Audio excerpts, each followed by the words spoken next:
Nay, papasok na ako. Eto nak, baon nyo 50. Mag-aral ka mabuti. Mag-ingat ka na dyan sa pag-aalis nyo. Salamat na sa baon ko. Okay, sige, papasok na ako. Babay na. Alis na ako ngayon.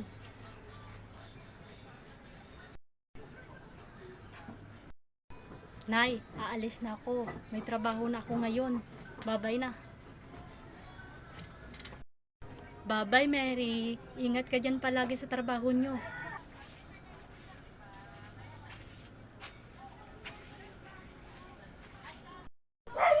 Tita, aksidente anak mo si April. Nasugod na kayo sa ospital. Tara na, sugod na tayo sa ospital. Kawawa naman anak ko si April.